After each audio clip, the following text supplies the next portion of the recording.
많은 크리스찬들이 하나님의 계명에 대해 오해를 하고 있습니다.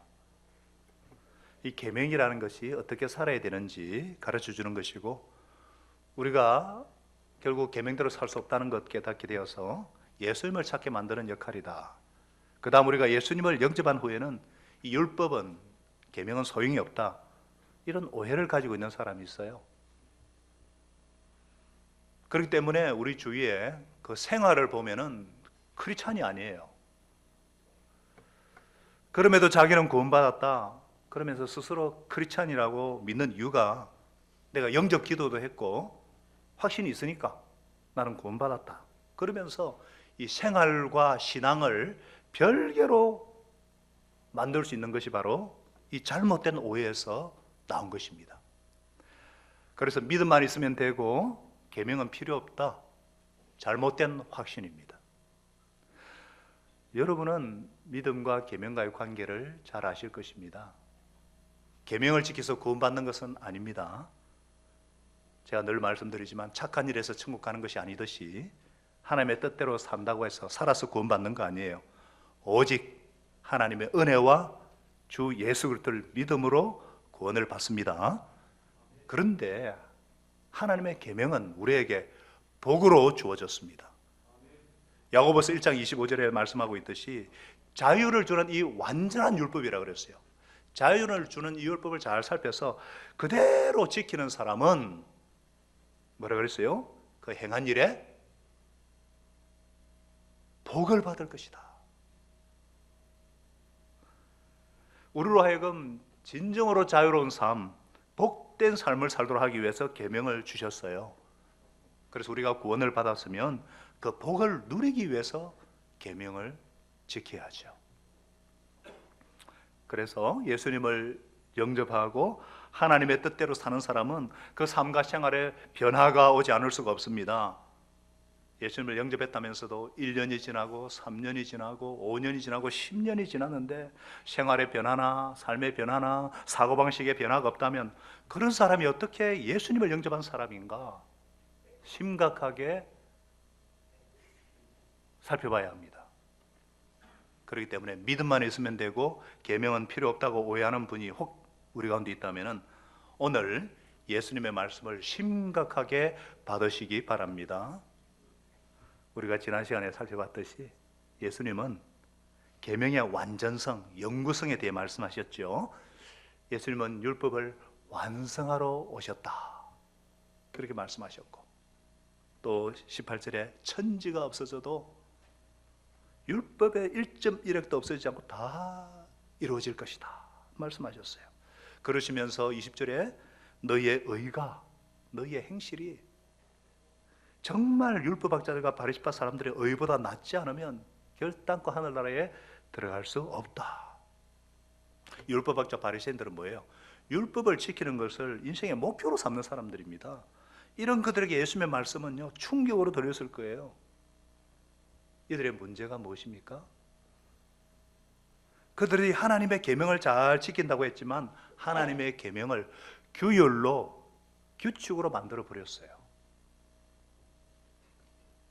우리에게 복이 되어야 될 하나님의 계명을 무거운 짐으로 만들어 버렸습니다. 하나님의 계명을 규율로 만들어 놓았기 때문에 결국은 어때요? 안 지키게 되었어요. 안 지키게 되어버렸어요. 이게 규율의 문제입니다.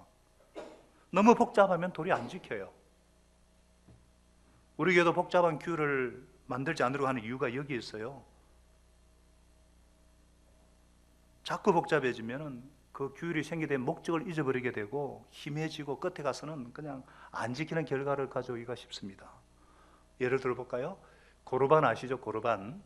예수님 마가복음 7장 11절에 말씀하셨듯이 그러나 너희는 말한다. 누구든지 아버지나 어머니에게 말하기를 내게서 받을 것이 고르반, 그 하나님께 드림이 되었다, 예물이 되었다 이렇게 말만 하면 그만이라고 말한다. 그러면서 아버지나 어머니에게 그 이상 아무것도 해드리지 못하게 한다. 예수님의 책망이거든요. 그러니까 우리가 소유한 게 다 하나님의 거죠. 우리는 청직이죠. 그런데 정식으로 하나님께 드리는 예물 고르반 그러면은, 아니 부모님이 도움이 필요한 때에도 하나님께 바치같이 되었다 해가지고 안 돕는 거예요. 그러니까 너희들 규율대로 산다고 하면서 결국 부모를 공경하라는 이 계명을 어기고 있지 않느냐. 책망하는 거예요. 그래서 예수님은 하나님께서 계명을 주신 본래 의도 무엇인가? 이들이 하나님의 계명을 잘못 해석하고 하나님이 계명을 주신 목적을 잘못 이해하니까 그것을 지적하시면서 왜 계명이 복이 있는가, 복이 되는지 가르치기 시작하십니다. 그렇기 때문에 하늘나라 백성된 저와 여러분들은, 예수 제자인 저와 여러분들은 어떻게 살아야 되는가? 하늘나라 백성의 생활 윤리가 무엇인가? 자, 21절을 봅니다. 옛사람에게 말하기를, 이거는 옛 계명의 율법에 말하기를 이런 뜻이죠. 살인하지 말라, 6계명이죠. 10계명 중에 누구든지 살인하는 사람은 재판을 받아야 할 것이다 하는 것을 너희는 들었다. 율법학자들, 바리새인들이 이해하는 거죠. 그들은 제 6계명 살인하지 말라는 것을 해석할 때에 육체의 생명을 죽이는 살인 행위에 국한시켰어요. 그런데 예수님은 뭐라 그랬어요? 22절에 그러나 나는 너희에게 말한다. 율법의 완성자인 나는 너희에게 말한다. 자기 형제나 자매에게 성내는 사람은 누구나 재판을 받는다. 자기나 형제나 자매에게 얼간이라고 말하는 사람은 누구와 공회에 불려갈 것이고 바보라고 말하는 사람은 지옥 불 속에 던져질 것이다. 어때요? 예수님은 살인과 관련해서 오히려 더 구체적으로 3가지 주제에 대해서 말씀하고 있죠. 분노, 성내는 것과 경멸하는 것과 저주하는 마음이에요. 자, 우리 하늘나라 백성은 어떤 삶을 살아야 되는가? 우리 다 같이 따라하겠습니다. 분노와 경멸감을 경계하라. 다시 한번 다 같이요. 분노와 경멸감을 경계하라. 저주하는 마음도 물론 들어갑니다. 예수님께서 자기 형제나 자매에게 성내는 사람, 화나는 화를 내는 사람은, 분노하는 사람은 재판을 받는다. 강하게 말씀하세요. 그 이유가 뭡니까? 그 이유가 뭐라 그랬어요? 자, 계명은 우리를 위해 주셨고요. 우리를 위해 주신 겁니다. 분노는, 화내는 것은요, 우리 자신과 이웃을 파괴시키는 무서운 감정이기 때문에 그렇습니다. 분노는 먼저 자기 자신을 상하게 하고 파괴시켜요. 우리 옛날 우리 조상들 마음의 병 중에 화병이라는 게 있죠. 화병. 한이 쌓이고 쌓이면 화병이 되거든요. 왜 화병이 생깁니까? 마음속에 분노가 즉시 해소되지 않고 축적되어 생기는 것이에요. 이 병이에요. 예를 들어서 조강지처를 버리고 딴 사람 차리는 건 남편에 대해서 화병이 생겨가지고 한이 맺혀가지고, 또 신뢰하던 친구에게 속아가지고 사비에 말아먹었을 때 그 분노와 슬픔 때문에 술독에 빠지든지 사고로 죽든지 혹은 얼어서 죽는, 권력투쟁에서 져가지고 자기 영향력과 재산을 다 잃어버리고 속에 있는 분노를 사귀지 못해서 시름시 앓다가 죽어버려요. 이 화가 얼마나 파괴력이 있는가. 그래서 예수님이 엄하게 경고하시는 거예요. 여러분, 왜 화가 납니까?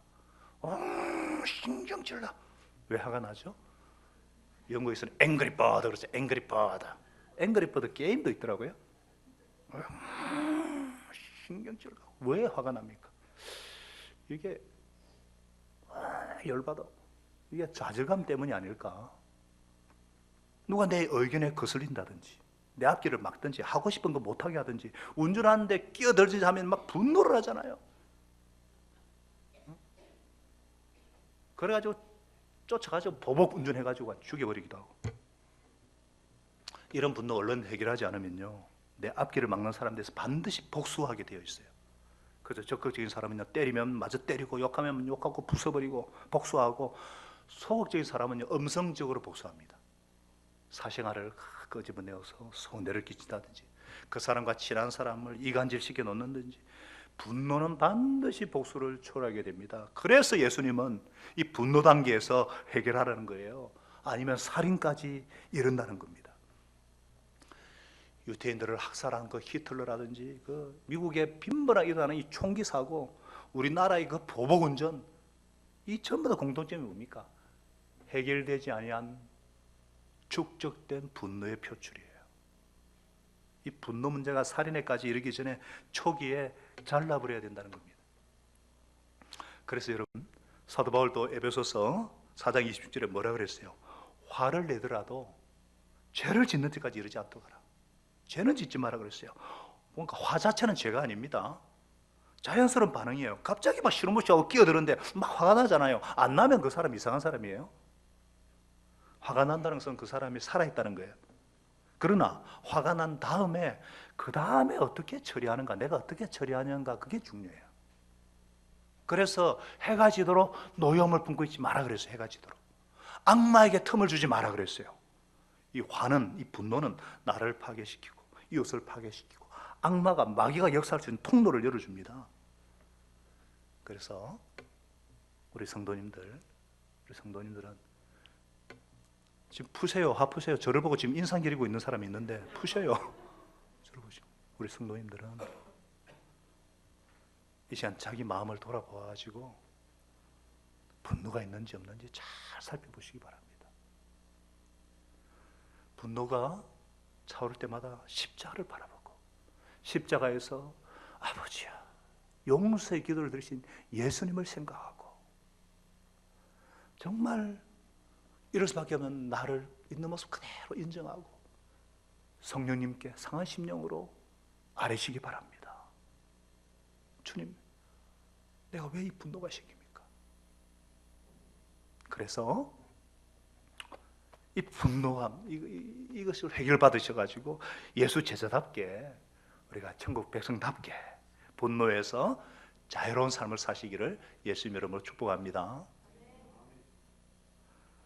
또 예수님은요, 자기 형제나 자매에게 얼간이라고 모욕하는 사람은요, 공회, 의회에 불려갈 것이다. 앞에 말하는 재판은 어떻게 보면 지방법원이에요. 이 공회는 대법원이 할 수 있어요. 더 큰, 이거는 엄청난, 이건 더 큰 경고예요. 얼간이라는 말이 헬라어로 라가입니다. 라가가 무슨 뜻인가 찾아보니까 이게 가래를 끓는 소리래요.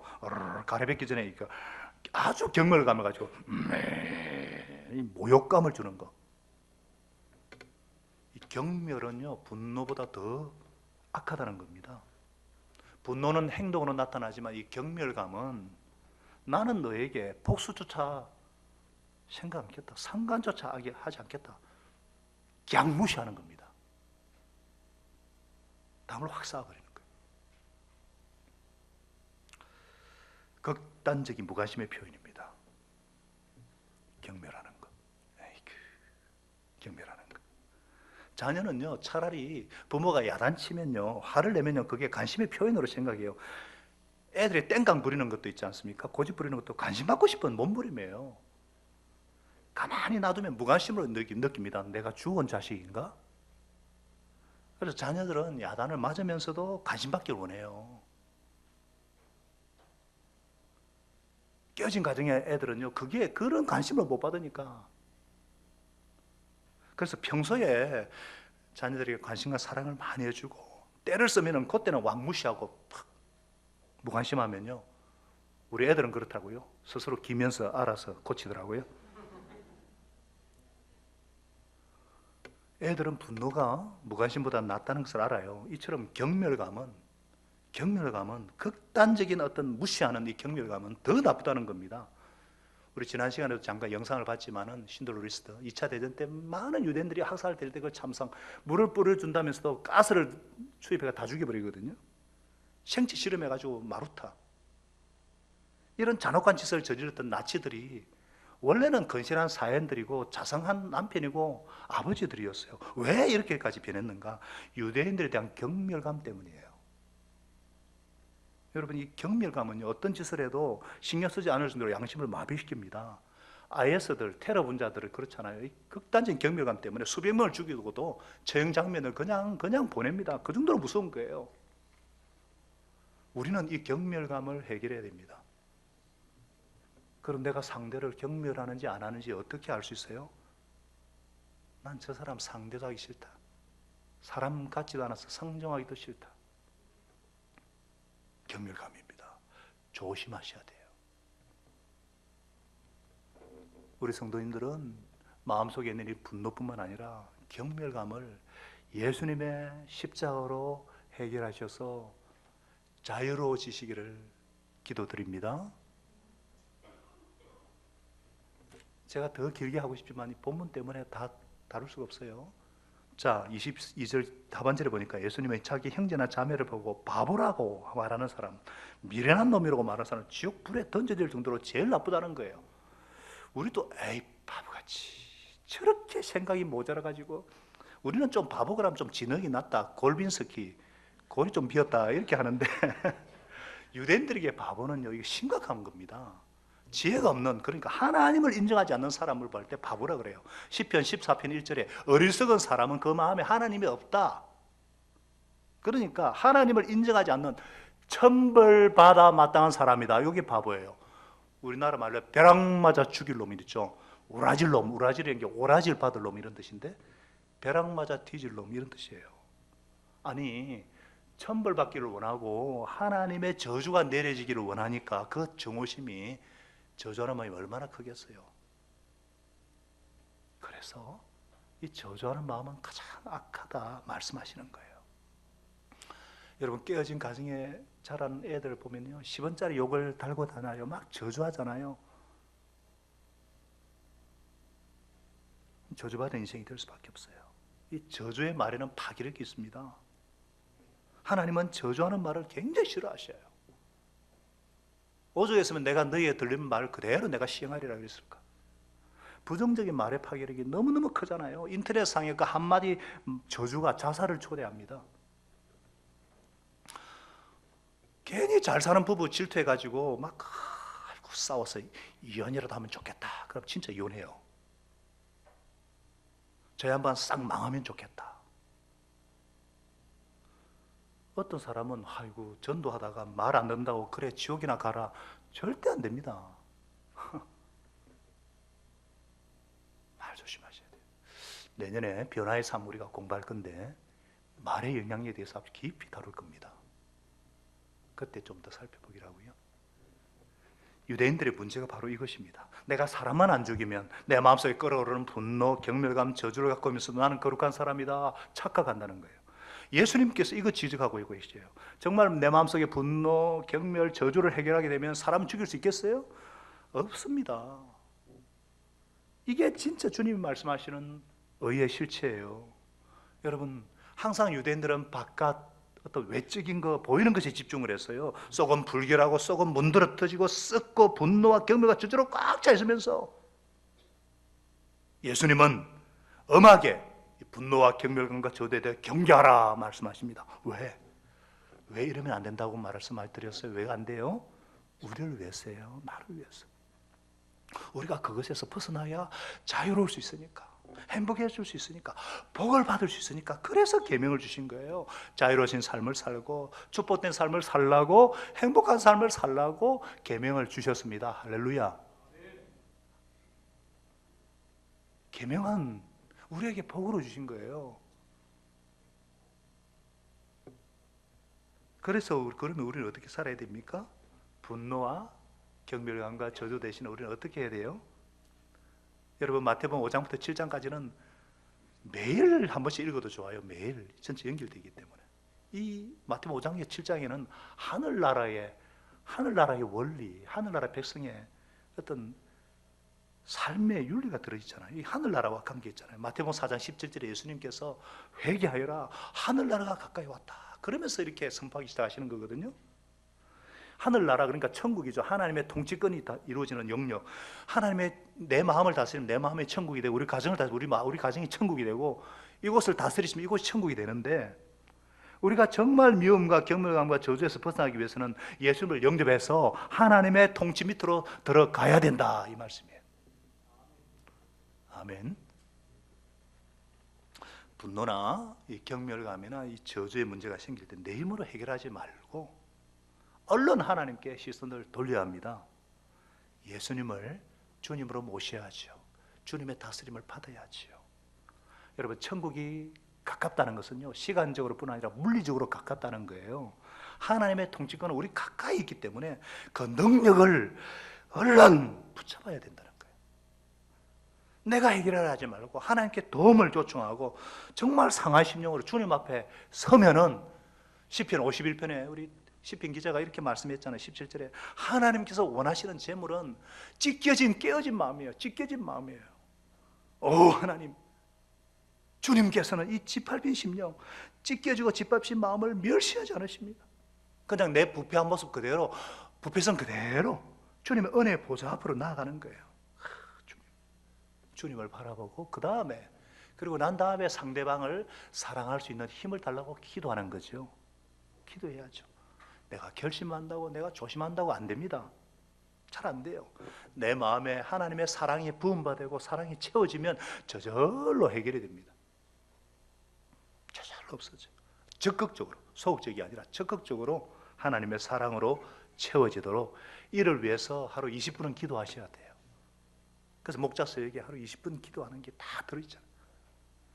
왜냐하면요, 보통은요, 내 마음에 있는 이런 분노, 경멸하는 마음, 저주하는 마음은요, 나도 잘 의식하지 못할 때가 있어요. 성령께서 조명해 주셔서 깨닫게 하시고 해결하고 해소시켜 주셔야 되기 때문에, 그러려면 하루 20분은 기도하셔야 돼요. 조용히 하나님 앞에. 기도는 뭡니까? 기도는 시선을 하나님께로 향하는 거예요. 기도하는 그 순간은 하나님을 향하는 거예요.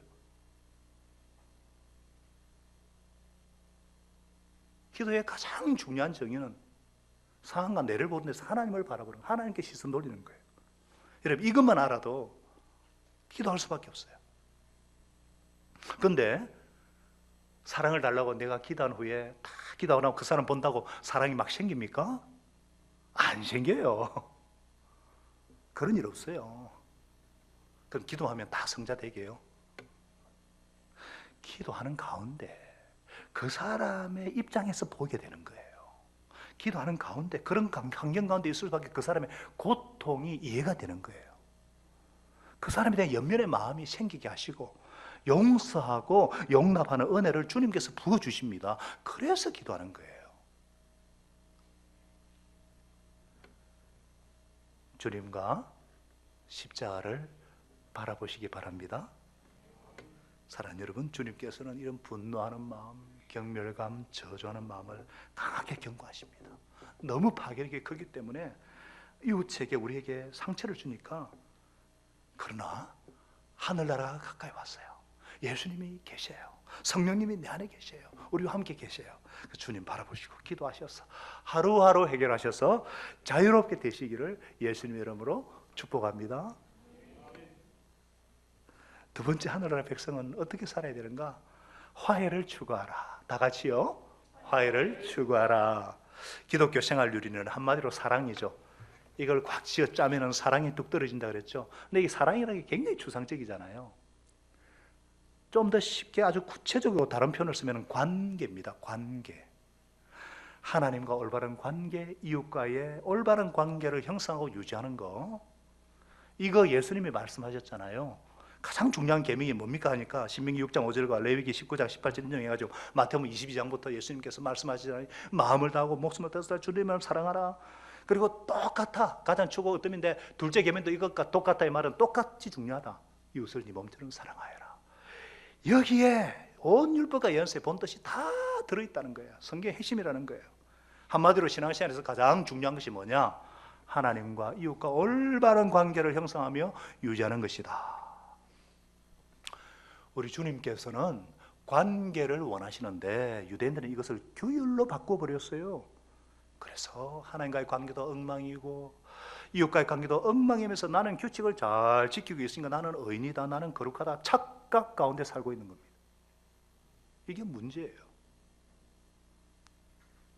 그러나 예수님께서는 그들의 잘못된 신앙을 지적하시고 하나님께서 진정 원하시는 것을 가르쳐주고 있습니다. 23절에 우리 다 같이 읽어봐요. 23절 시작. 그러므로 네가 제단에 제물을 드리려고 하다가 네 형제나 자매가 너에게 어떤 원한을 본 거 있다는 것이 생각이 나거든. 빨리 네 형제나 자매와 함께 뭐라 그랬어요? 화해하여라. 그런 다음에 돌아와서 제물을 드리라. 하나님께는 관계가 중요하기 때문에 화해가 중요하다는 것입니다. 화해는 깨어진 관계를 회복하는 거죠. 제물을 드리려다가 나로 인해서 불한 것이 기억이 나거든. 그 문제 해결하고 그 다음 제사 드리라는 거예요.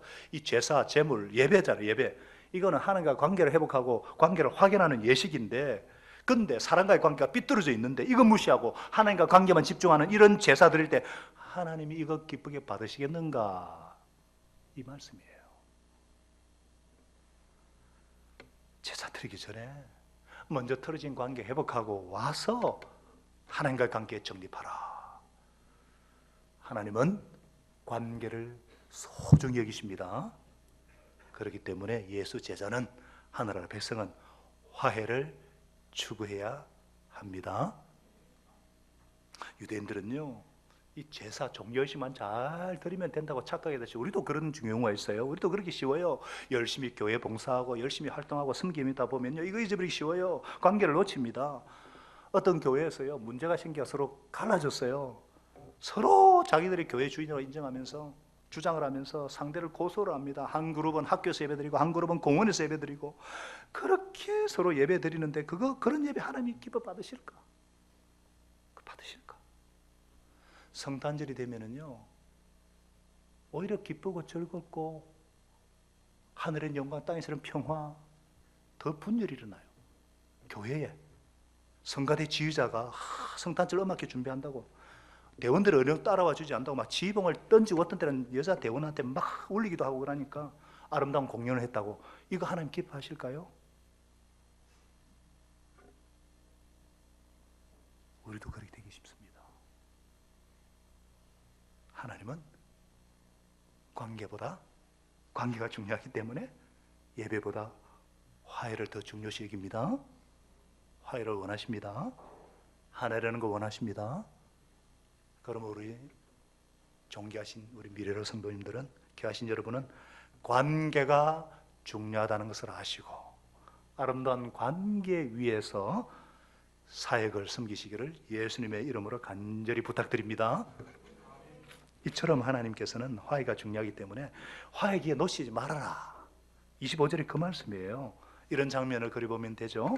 금전 문제로 서로 고소를 했어요. 출달한 명령으로 두 번 가는데 고소한 사람 만났어요. 그러면 빨리 화해를 하는 거예요. 그 기회를 놓치지 말라는 거예요.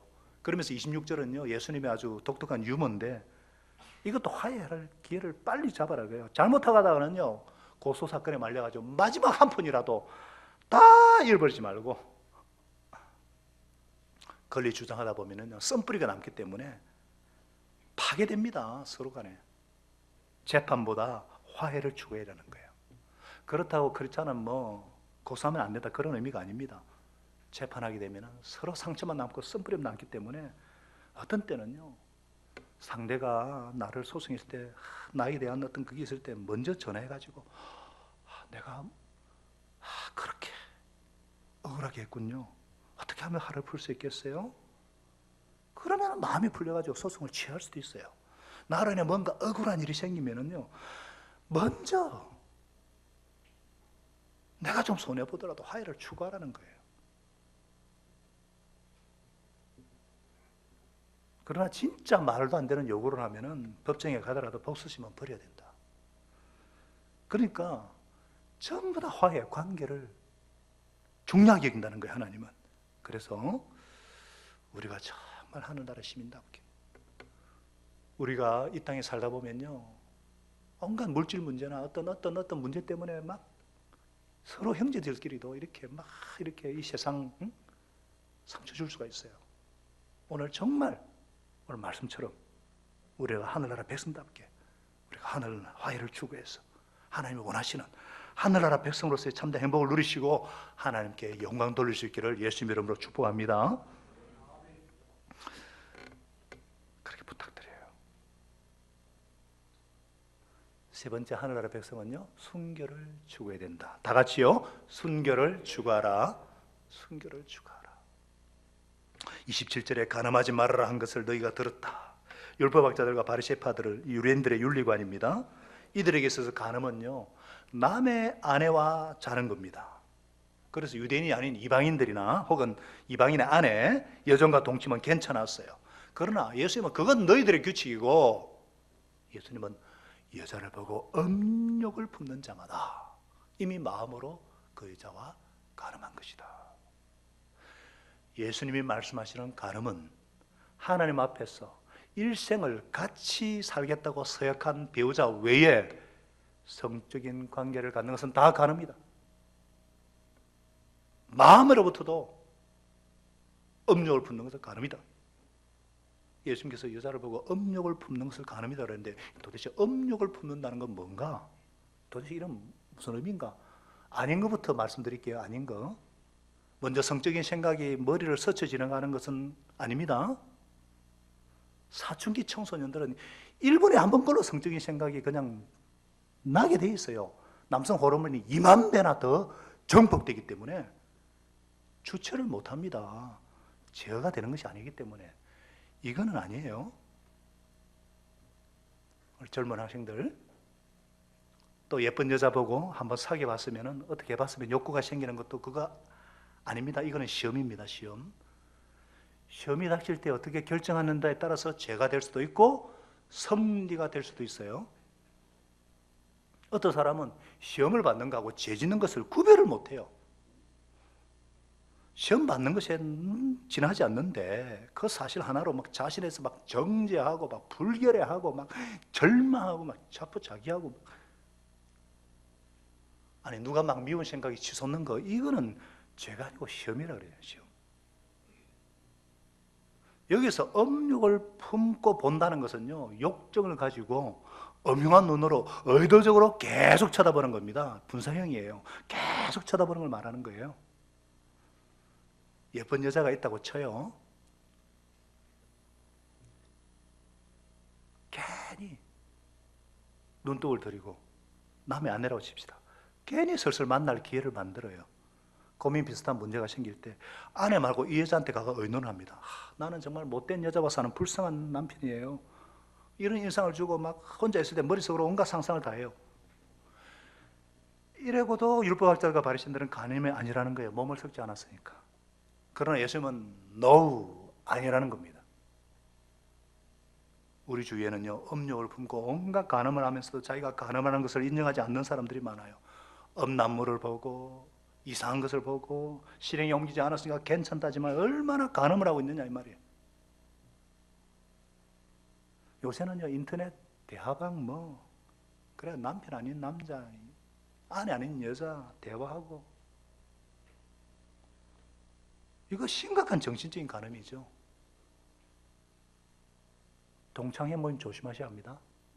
우리 교회는 그런 건 없겠지만 자, 더 큰 문제가 뭐냐면은 이 정상적인 관계 문제를 가져와요. 이성을 볼 때 육체로만 보니까 남자와 여자의 아름다운 관계를 유지를 못해요. 하나님께서 사람을 만드실 때에 남자와 여자를 형상대로 다르게 만드셨어요. 그래서 남자는 정말 남자답게 여자는 정말 아름답게 그렇게 만드셨어요. 이건 다음 주에 한번 좀 살펴보겠지만 동성애는 이 창조 질서가 위배된다는 것이고 정체성 혼돈이 가져오니까 이거는 심각한 재문제죠. 그래서 사도 바울도 디모데전서 5장 1절 2절 이렇게 말씀했습니다. 같이 읽어요. 젊은 남자는 형제를 대하듯이 권면하십시오. 나이가 많은 여자는 어머니를 대하듯이 권면하고 젊은 여자는 자매를 대하듯이 아주 순결한 마음으로 권면하십시오. 순결한 마음으로 대하라는 거예요. 이것이 하나님 나라, 하나님이 원하시는 하늘나라 공동체입니다. 남자는 남자같이 멋있고 여자는 여자같이 아름답고 이런 아름다운 가족 같은 공동체를 만들어야지 성적인 눈으로 보면 안 됩니다. 하나님이 원하시는 공동체를 형성하기 위해서 하늘나라 백성들은 순결을 추구하기를 원하십니다. 이게 도대체 어떻게 가능해요? 음란한 이 세상에 음란하고 정말 이렇게 전부 다 그런 어떻게 가능합니까? 우리가 먼저 하늘나라 백성이 되어야죠. 예수님은 또 하나 규칙 만든 거 아닙니다. 회개하라, 하늘나라가 가까이 왔다는 거예요. 이런 분명한 명제 아래 자기 의지를 내려놓고 그거 안 되니까 하나님 도우심이 필요하고 그 말씀하시는 거 먼저 하늘나라 백성이 되고 하나님의 통치를 받으라는 거예요. 제가 좀 말씀드리긴 뭐하지만 예전에 아주 유명한 미국의 어떤 부흥사가 있었는데 이분은 부흥회를 성경하는데 너무 이렇게 시험이 나오니까 본인의 성기를 제거해버렸어요. 심지어 도 닦는 사람들 이렇게 그런 분들 보면은요 성적인 유혹에 벗어나기 위해서 모든 인간관계 누이와 이런 모든 관계를 그냥 차단시켜 버립니다. 그렇다고 욕구가 없어집니까? 그래서 예수님께서 마태복음 5장 29, 30절에 이 말씀하고 있는 거예요. 이건 제 엄정성에 대한 경고입니다면은 이거는 또 반어법을 통한 통자기도 합니다. 사실은 율법학자들에게 염두를 두면서 그들의 행동에 집중하니까 행동만이 죄라면 실제로 눈을 뽑아버리고 손을 잘라버리면 그만 아니냐. 자, 잘 우리 읽을 때 손이란 말 강조하고 발이란 말 강조해, 눈이란 말 한번 강조해 보시고 한번 읽어볼까요? 29절 시작. 너의 오른 눈이 너를 죄를 짓게 하거든 그것을 빼어서 내버리라. 한 부분이 이런 것이 온몸이 지옥에 던지는 것보다 그 다음에 너의 오른손이 너희로 죄를 짓게 하거든 그것을 확 찍어버리라. 신체 한 분을 잃는 것이 온몸이 지옥에 망하다 낫다. 무슨 뜻이에요? 시작할 때부터 잘라버리라는 거예요. 그러나 그것은 안 된다는 겁니다. 자해한다고 없어지는 게 아니라는 거예요. 마음의 문제고 존재 자체가 바뀌어야 되지 의지로 안 된다는 거예요. 어떤 사람은 이거 그대로 한다고 그래 잘라버린 사람이 있는데 그런다고 안 됩니다. 말씀드렸잖아요. 하늘나라가 가까이 왔다는 거예요. 하나님의 통치 안으로 들어오라는 거예요. 손만 내면 하늘을 닿을 수 있는 받을 수 있는 하나님의 능력이 가까이 왔다는 거예요. 언제든지 시선 하나님께 돌리고 기도하고 주님의 통치를 받고 주님의 눈으로 형제 자매를 바라보라. 할렐루야. 사랑하는 여러분, 언제든지 주님께 도움을 요청하시면 하나님의 능력이 임하게 되어 있습니다. 그래서 먼저 예수님을 영접하여서 하늘나라 백성 되는 것이 중요하다. 그 다음에 아름다운 생각으로 마음을 채워야 한다는 거예요. 사랑으로 채우면 분노를 이기듯이 음란한 생각이 들 때는 거룩하고 아름다운 생각, 고상한 생각으로 채울 때에 음란한 생각이 발을 못 붙입니다. 정 힘들면 소망 중에 빨리 결혼하는 거예요. 저는 우리 청년들이 빨리 자립해서 빨리 결혼하기를 예수님 이름으로 정말 기도하고 있어요. 우리 한하영, 한강기문 자매 결혼 빨리 하니까 얼마나 좋아요.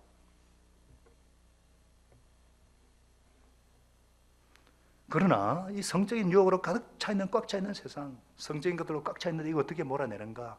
아름다운 생각, 고상한 생각, 경건한 생각으로 몰아내야죠. 여러분, 우리 마음과 생각은 진공 상태에 둘 수가 없어요. 뭔가를 채워야 돼요. 근데 막 비운다 그러는데 이거 위험합니다. 선이나 요가 비운다는 거 조심해야 돼요. 성령이 아니면 악령으로 각 채우게 되어 있어요. 그래서 채우더라도 말씀으로 성령으로 채워야 돼요. 예수 십자가로, 예수 부활로, 예수 생명으로, 예수 이름으로 가득 채워야 합니다. 빌립보서 4장 8절은 이렇게 말씀하고 있어요. 우리 다 같이 읽읍시다. 빌립보서 4장 8절 시작. 마지막으로 형제자매 여러분, 무엇이든지 참된 것과 무엇이든지 경건한 것과 무엇이든지 옳은 것과 무엇이든지 순결한 것과 무엇이든지 사랑스러운 것과 무엇이든지 명예로운 것과 덕이 되고 칭찬할 만한 것, 이 모든 것을 생각하십시오. 그래서 우리가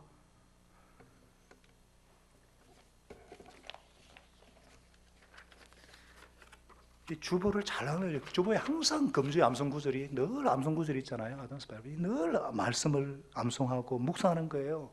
그리고 이 주보 설교 간지가 얼마나 잘 되어 있는지 몰라요. 이걸 날 가지고 목장 모임 때 나누고 이걸 가지고 누구 만나면은 5분 동안만이라도 지난주 들은 설교를 가르칠 수 있을 정도로, 그러면은 우리가 이런 세상에 얼마든지 승리할 수 있음이라 믿습니다. 또 하루 종일 우리 예배부장, 찬양부장님이 인터넷 홈페이지에 우리가 찬양 콘텐츠 올려놓잖아요. 하루 종일 이 찬양과 마음을 예수 주님만이 나의 삶의 이유 오직 예수, 이런 찬양을 마음과 입술에 담고 신령한 노래를 서로 화답하고 채워야죠. 그리고 하나님의 섭리와 하나님의 사랑을 나눌 수 있는 모임이나 장소에 가야죠. 아름답고 고상한 것으로 채워야죠. 그러면서 정말 형제자매로서의 아름다운 공동체를 머리에 그리고, 끝으로 제가 어떤 교수님께 들은 얘기입니다. 신학교 교수님은 어린 학생들이 이렇게 오면 너무 이쁘잖아요. 막 시험이 될 때가 있대요. 어떻게 극복하시냐 하니까 자기는 그 학생의 부모를 생각한대요. 잘 되기를 원하고 상처받았을 때 마음이 아플 부모를 생각하면요, 오늘날 그런 미투가 있겠어요? 시험이 사라진다는 거예요.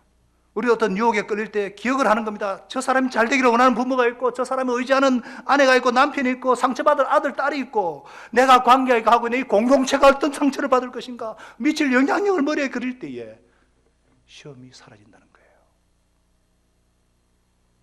사랑하는 여러분, 하늘나라 백성의 삶은 행복한 삶입니다. 할렐루야. 행복이란 자기 멋대로 하는 것이 아닙니다. 아름다운 관계 속에서 주님의 뜻대로 섬길 때, 뜻을 따라 섬길 때 따라오는 거예요. 하나님의 계명은 우리가 잘 되라고, 우리에게 유익이 되고 복이 되라고 주신 것이에요. 오늘 말씀처럼 분노와 경멸감과 저전한 마음을 경계하고, 관계가 깨어질 때는 적극적으로 화해를 추구하십시다. 성적인 순결을 지키십시다. 남자 여자를 볼 때 절대로 형제 자매 대하듯 일절 깨끗함으로 대하고, 오늘 장비 목사님 소감처럼 그렇게 순결한 청년들이 성경적인 결혼관을 꿈꾸고 행복한 가정을 이루고 목자 가정을 꿈꾸고, 이것이 하늘나라 예수 제자의 삶의 윤리고 생활의 윤리인 줄 믿습니다. 그래서 하나님의 사랑을 날마다 맛보고 그 사랑을 펼치는 아름다운 공동체, 밝은 공동체가 되어서 하나님께 영광 돌리게 하시기를 예수님의 이름으로 축원합니다. 이름 근세와 그 능력과 하나님 아버지의 놀라우신 사랑하심과 성령님의 충만케 하시는 그 은혜를 힘입어서 삶의 현장에서 선한 일에 승리하시며, 병든 자를 찾아보시며, 정말 모든 것을 믿음과 사랑으로 행하시면서 화해를 추구하셔서 하나님의 백성답게, 예수 제자답게 성례의 삶을 살게 하시기를 간절히 축원하옵나이다. 아멘.